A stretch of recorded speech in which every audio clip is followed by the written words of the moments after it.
Back in March, you said that if the investigation confirmed the allegations against Governor Cuomo, then he should resign. So will you now call on him to resign, given the investigators said the 11 women were credible? I stand by that statement. Are you now calling on him to resign? Yes. Hi, I'm Jacquie Jordan, and this is Front and Center with Jacquie Jordan. And we are the podcast broadcast where we talk to the change agents, storytellers, and activators from behind the scenes, taking their seat with us now front and center. And today I have an absolute change agent with us. I call her a friend, and I'm happy to work with her. It's Tara Reade. She's now the author of Left Out, When the Truth Doesn't Fit In. Tara, thank you so much for joining us here today.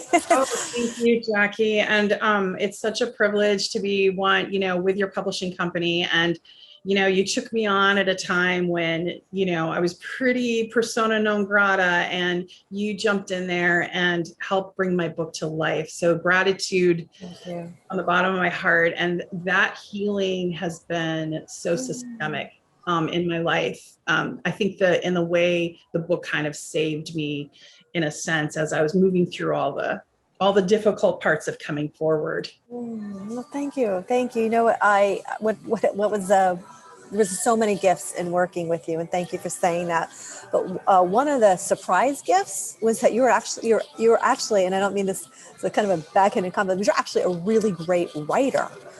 Like, you're like prolific, you're a great storyteller. And if anybody knew how fast that book was written and under what circumstances that book was written, it's really, it becomes a historical memorialization of that time space period that you went through. But you're really a fantastic writer, and it is not easy to write a book to begin with, and to be under the circumstances and pressure that you were under. You wrote a fabulous book. Like, I'm so impressed with it and proud of it, and we're going to talk about that in a moment. But I wanted to hit on some of these like pop culture topics that are circulating in our world. Free Britney. What do you think of Free Britney? What's going on there? I'm stunned. There even has to be a hashtag. I mean, it's amazing that a woman, 39 years old, who has performed her most of her adult life and part of her childhood, brought in millions of dollars, and has no autonomy, and has no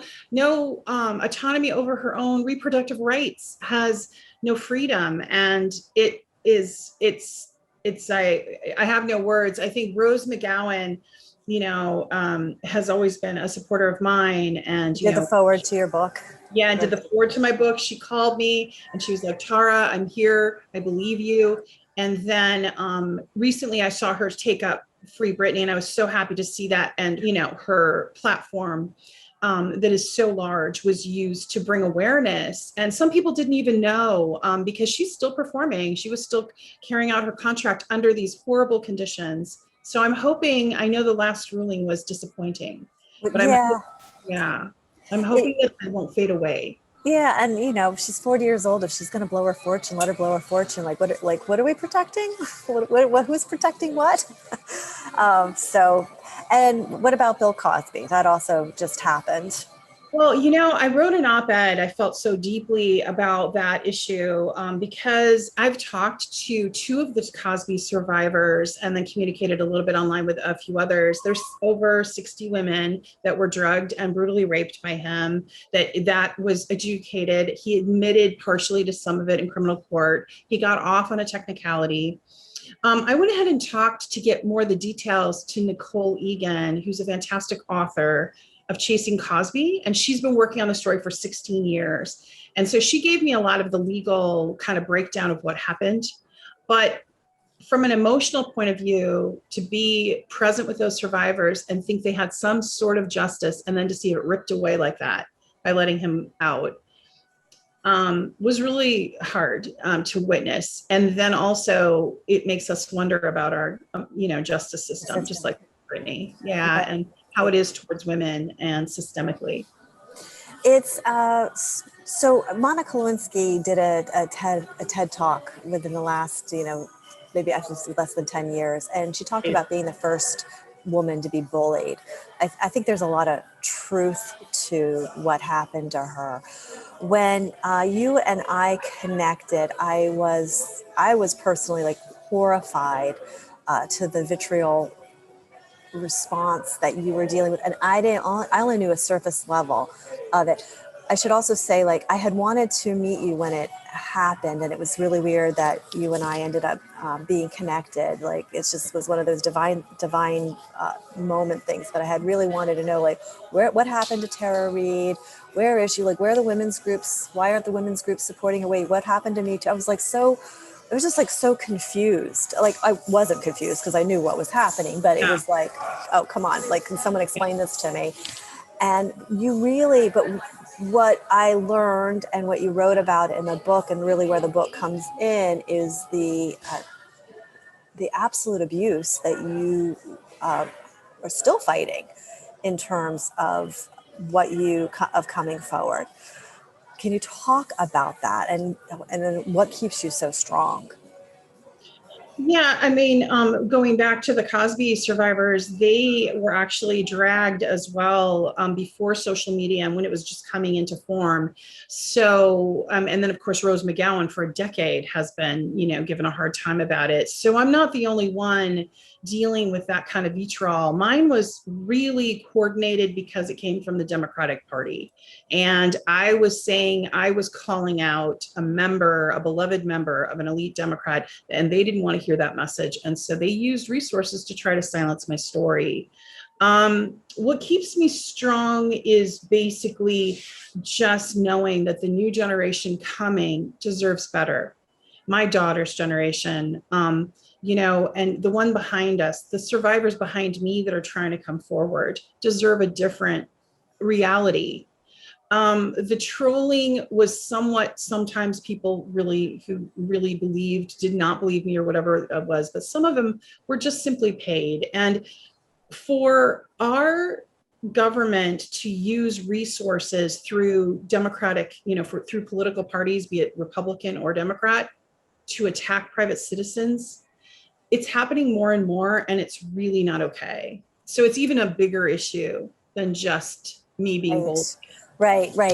From where we were exactly this time last summer to where we are now, it kind of felt like it was just, you were experiencing it and probably felt very isolated in it, but you see it now. It's like so many people, if they're not speaking in line with the narrative, they'll ruin their businesses, they'll take them out of their jobs, and I'm an advocate for, expression, business expression. I'm just an advocate for expression and freedom of expression. And I'm like, so it's like, it's so painful to watch the intimidation of people expressing themselves. It doesn't allow for people to speak up against crimes that are happening to them, or so, like, yeah, you've kind of like been in the mix of all of this. What are your thoughts?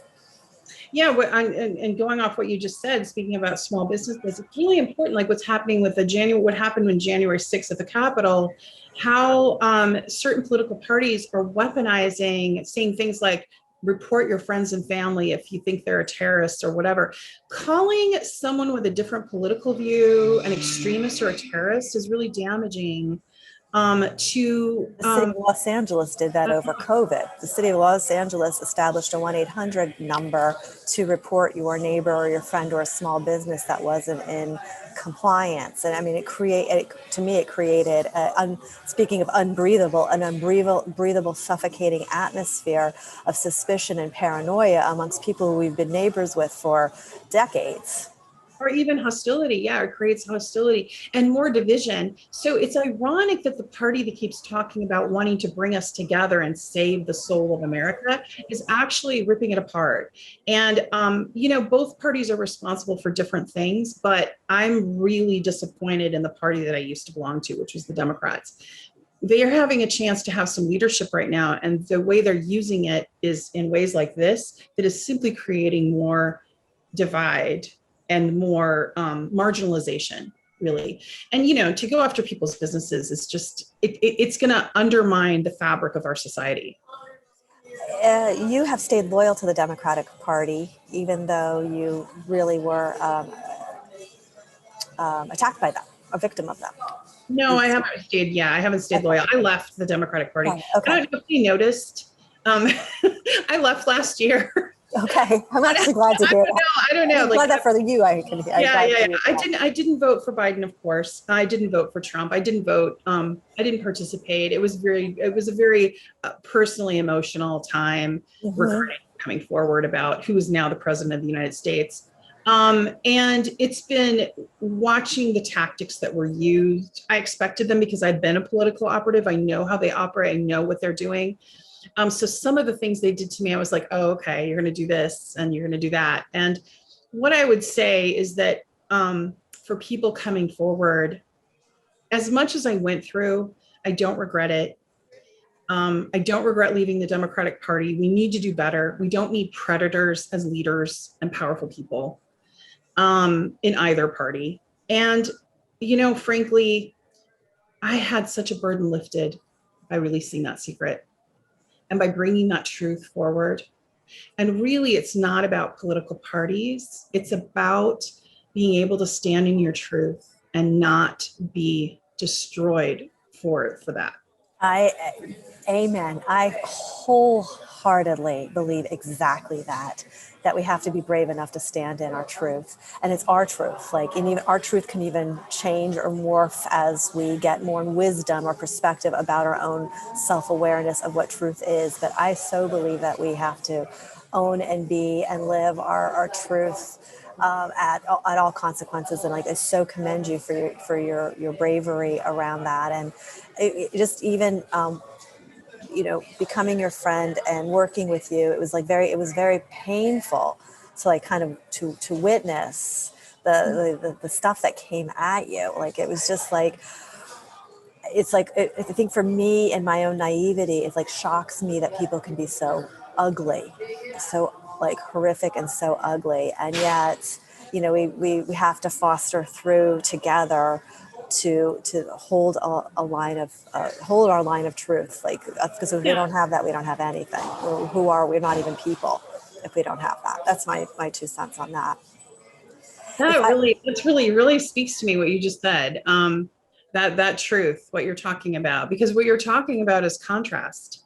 And I think from a meta point of view, part of what coming forward did was it displayed the hypocrisy of the Democratic Party, that the Me Too movement was basically being weaponized and used as like a shield. Convenience. Yeah. And it exposed things, it shined light on things. And that's really what we want to do. And like you said, the truth can morph or warp, but what you mean, how I take that to mean is that as we grow, we can grow into forgiveness, right?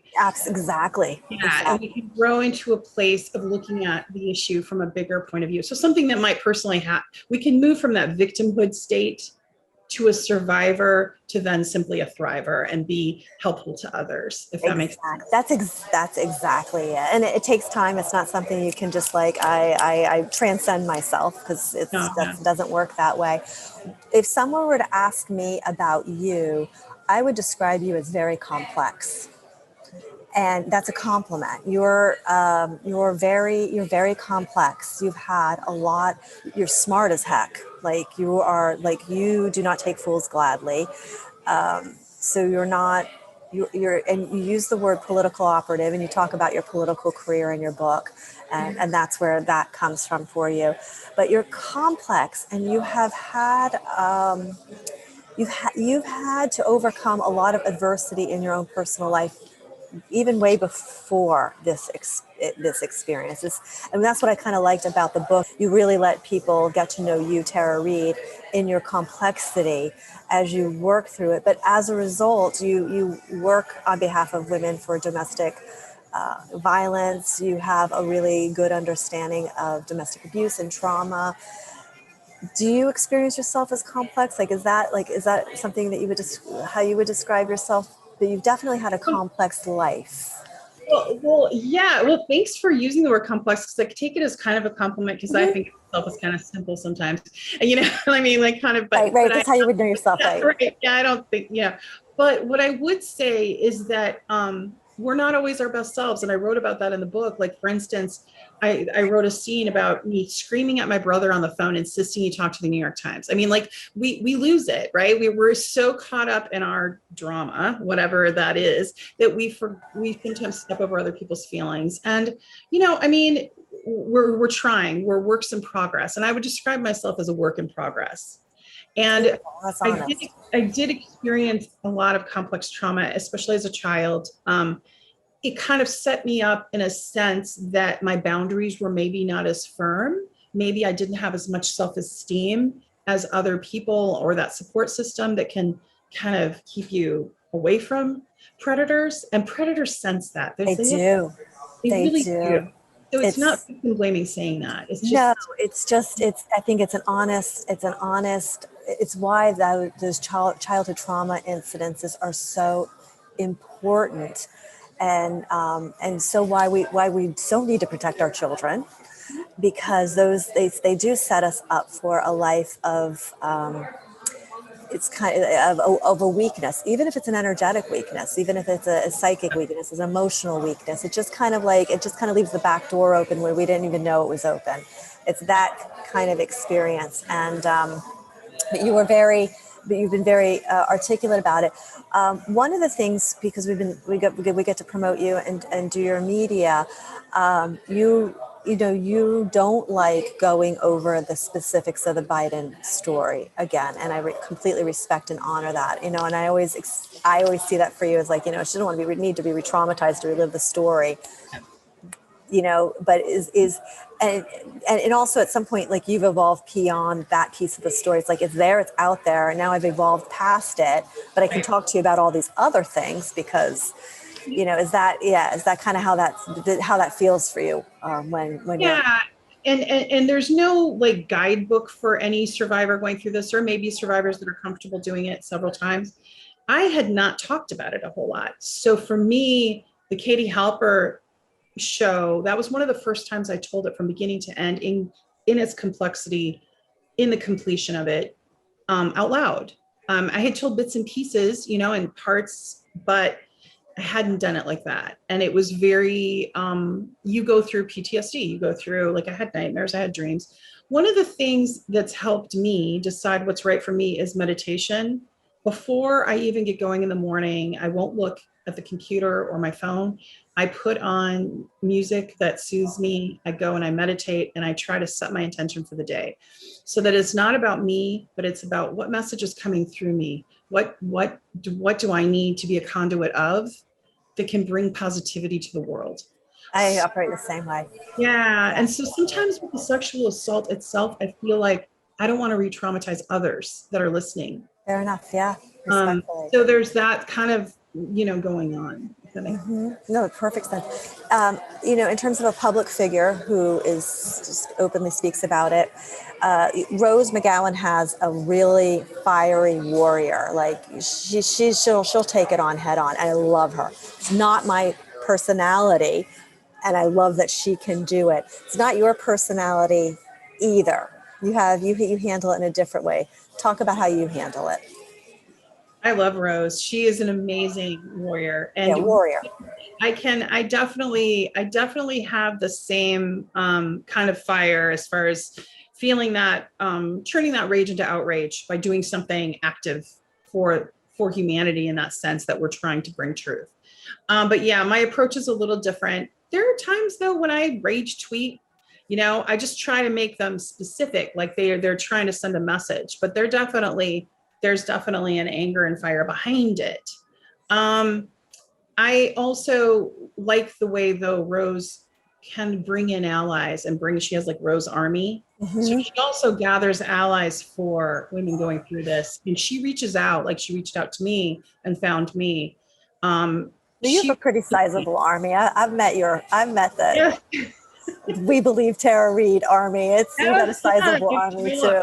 Avalon Claire is fantastic. She did the cover of my book, or the design, and she's a great illustrator. And she put together a group of people that really got your back. Yeah, they're looking out for you on the internet. They're looking out for you in life. Yeah, you definitely have a sizable. Yeah, and the whole thing is when you're going through all of this and like any survivor that is, you're not always going to be your best self. You'll try and but you might fall down, but then you just get up and you start again. And each day is a new chance to approach something with, a little more.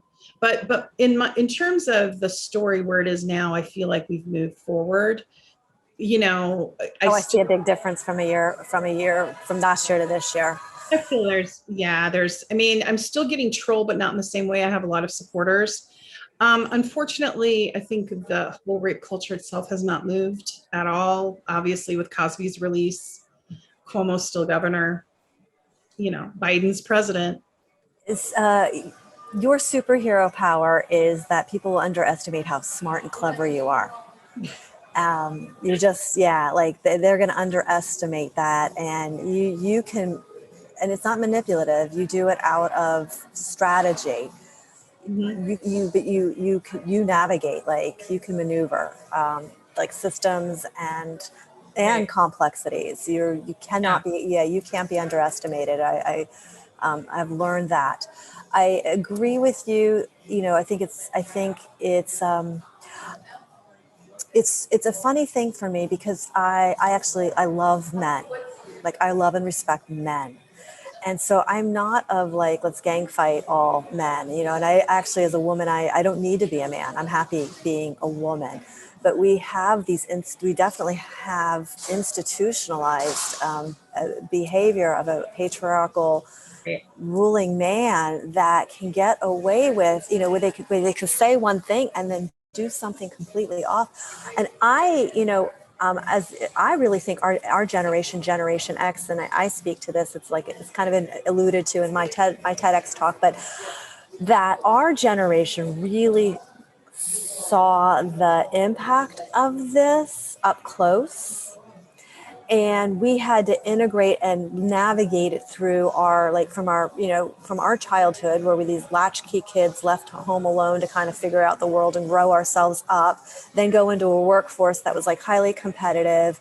And what you experienced on Capitol Hill is no different than what I saw and experienced in television. No different than, we can go all the way around for our age group. Like our age group really got hit with this, whereas I believe your daughter, millennials and this Gen Y they're not, like, you can just see it falling apart underneath them because they're not going to stand for it at all. Whereas we kind of had to silently tolerate it. And people don't understand why. Why don't we speak up? Why don't we speak up 10 years from now? You wouldn't dare speak up of it. Like it was like, I remember babysitting the situation where I babysat, and I was a college kid and I just wanted to earn money. And you put an ad in the newspaper and said, hey, I can babysit, and someone called your wired phone and gives you an address. And then you have to go to a Thomas guide to figure out where the address is. And you show Right. up and you walk into a strange house. Like, you would never do that. That's how we earn money. So I walked into this remote house, and I'm telling you, they had foster kids. And I went home from the babysitting job, called my mom. I said, I don't think these kids are being treated well. But it never occurred to my mother. It never occurred to me, like, you could call the police, that you would call DIFUS, to judge the consciousness of what we went through in the late 80s, early 90s to today is like not a fair representation of anything, because it was just a different world. It was a different way of seeing it. Now we have that wisdom, that new truth, that higher elevated truth. And we're like, holy shit, what Yeah. the heck did we all what did we endure? What was it that we saw? And so it's specifically our generation, this Generation X, that I feel we're the ones sitting on all these stories that had happened that, like, the newer generation will never see. They'll never see the raging boss scream through the office. They'll never see the cocaine, like, right there in the open on a desk where Yeah. getting ready to do a news. Like, they didn't, that kind of stuff didn't exist. And not to be long-winded about it, but I think our generation really holds something very specific in this time space period that other generations. We're kind of the integrators in terms of even trauma. Like, we're integrating the trauma, we're recovering from the trauma, we're not passing it on. That's really beautiful thought. I like that, integrating the trauma and transforming it. Um, Mm-hmm. change. That's a beautiful way to put it. And what you said earlier about men, I completely agree. I grew up with all brothers, no sisters, and I was very close to my brothers, and they're amazing human beings. I mean, Love each men. one of them, and loving and caring. My father, I wrote about in the book, we had a very, he was absent most of my life, and then the parts he was in, he was quite abusive.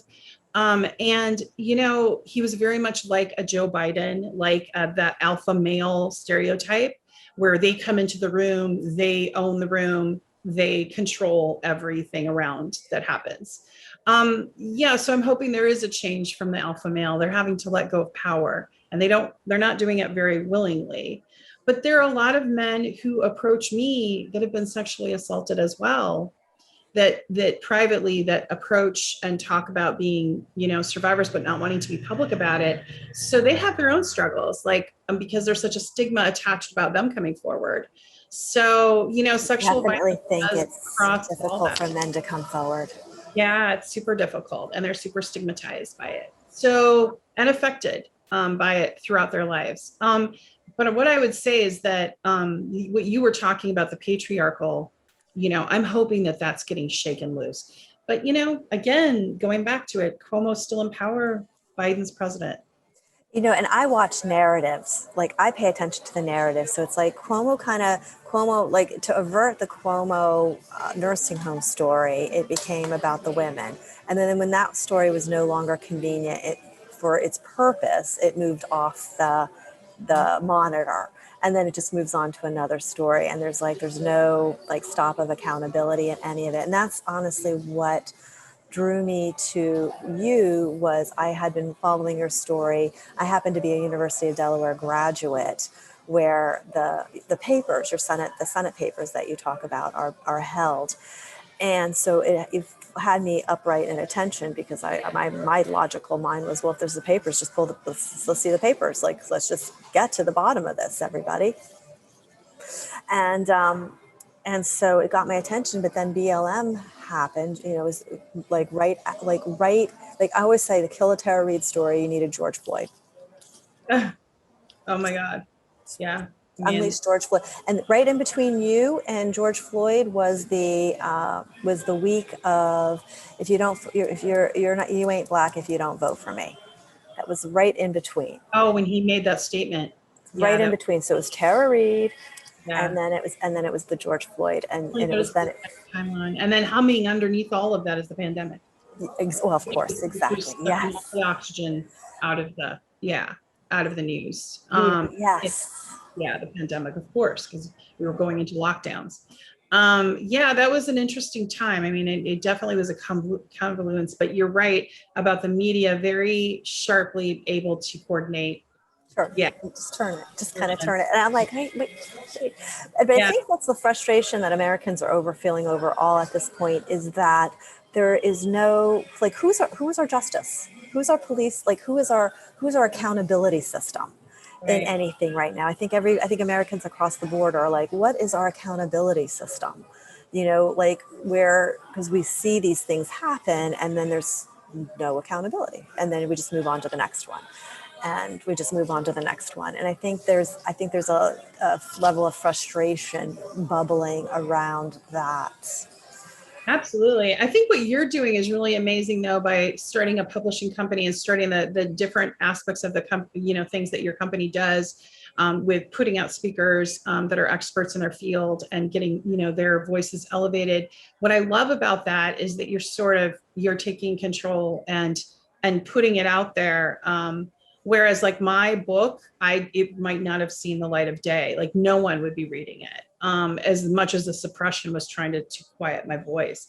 So I think the answer to all of this maybe is independent journalists supporting them, independent businesses like yours supporting TVGuestpert, giving that boost to people that are trying to, say, hey, there's other voices, there's other activators in the world. We want to start offering media memberships for that reason, where we want to offer a reward or a status for people who have the independent journalism, where they, speak. And you would be our first recipient of our media membership for doing that. Yeah.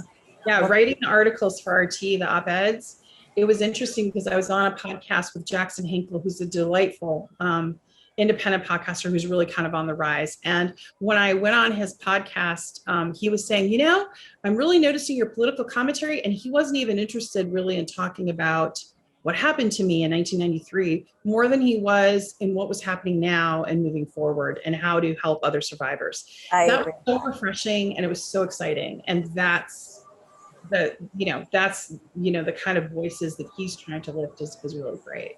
I happen to think RT America is a great outlet, and I know that you were accused of being a Russian spy. That was addressed in your book. I leaned into it. It's fine, whatever. And then the other comment I wanted to make was that you were able to resolve the attack around your education. That was going to invalidate a lot of domestic abuse cases, and again, just to highlight that was resolved, that your name was cleared, and that those cases are not in jeopardy, and that was just once again a ploy to discredit you. So I wanted to acknowledge that, but something else that you persevered at. That's why I say don't underestimate Tara Reade. Thank you so much for your time today. I really appreciate your just spending the time and talking with us. Oh, it was fantastic. I really enjoyed it too. And keep doing the wonderful work you're doing and lifting up authors' voices and activists' voices. Thank you. Thank you so much.